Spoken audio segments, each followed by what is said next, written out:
So I suppose when it comes to English in our community, you just like a non-Indigenous person coming into the community, they may feel isolation. They're hearing all these different this different way of people speaking. English is like that to a lot of our community, to Aurukun, because English could be seen as a foreign language because they're not using English to communicate.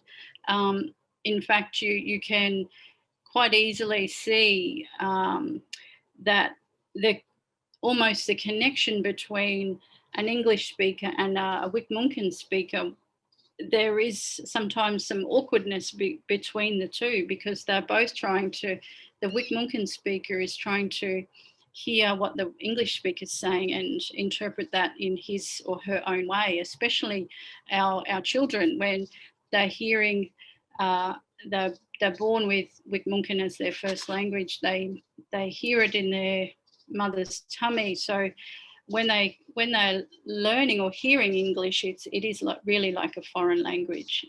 In Aurukun, over the past 5 to 10 years, we've had a number of people undertake interpreting courses. So they are now a qualified interpreter in their first language.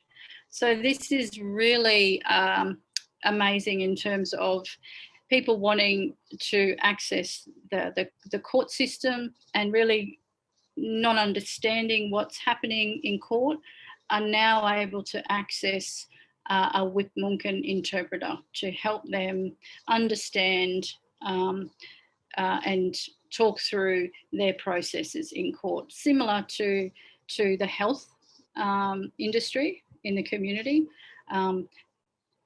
If the doctors and the nurses are speaking to community mob in English, they may hear one thing, but they may not fully understand or know the full extent of the medical or the health issues that they have. So allowing an interpreter or a support person to help them work through those particular agencies is really critical.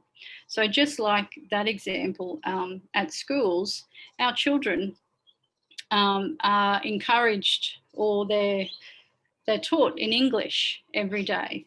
So you can just imagine what that does to the children who are trying, who have really a joy to learn, and they know lots in their first language. What for them to be able to learn English as a foreign language would be very hard for them, and vice versa, very challenging for teachers who may not necessarily understand the community context, and allowing the students to use Wik Mungkan in the classroom, or the teacher aides to use Wik Mungkan in the classroom to support their learning. So I suppose for them to be confident in English proficiency, there's a lot of work to be done to support that. And I think if we are wanting our children to be proficient in English, one, I suppose we need to ask the community that, is that what we really want to achieve? Do we want to be fluent in English? Do we want to be fluent in and literate in English? Do we?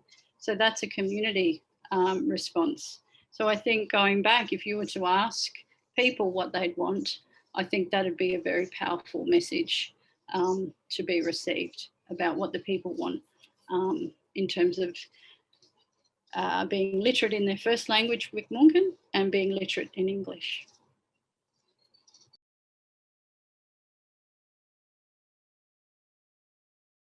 In Aurukun, I suppose in order to communicate over the past decades, our communication has also thrived to adapt our surroundings. So due to some of our our contacts with other communities, we now have sort of like a contact-based Creole where due to our people working outside of the community for different reasons. So my grandparents some of my grandfathers worked on cattle stations south of Aurukun and out west.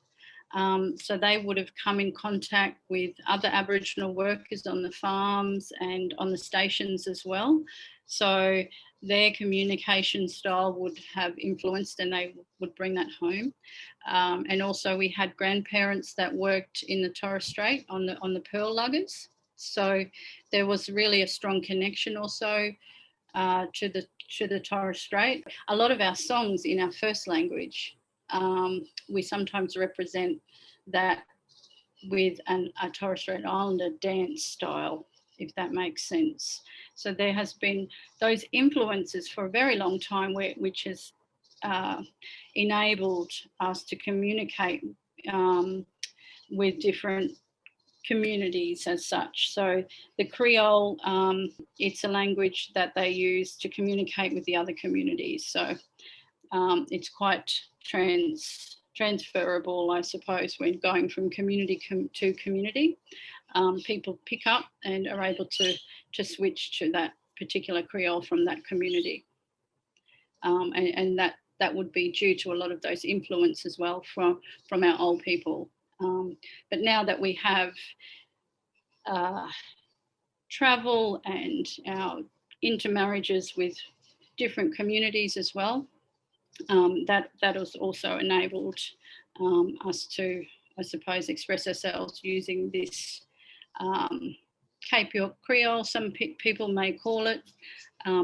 Other people may have a different name for it because they're not sure of, they use that language. It's just something that they use. They don't necessarily have a name for it sometimes.